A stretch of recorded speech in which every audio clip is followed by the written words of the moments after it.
be one-to-one quick setting repair product. Okay, so you can coat over it a very short time thereafter when it cures out.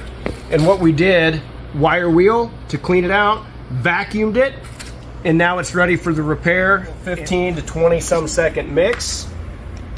Don't mix up more than you can use in a few minutes, okay? Because this does set very quick to where you're overfilling the repair area. And then, gosh, it depends on the time of year. I mean, you could come back in maybe half an hour during the summer, a little bit longer in the winter, and it will turn kind of a white, hazy type look like you see here. Thing is, before you coat, you've got to grind it flush. You've got to profile it and you've got to grind it. You cannot just coat right over the top of it. It's just about to the point it could be ground. You might want to let it go another 10 or 15 minutes, okay?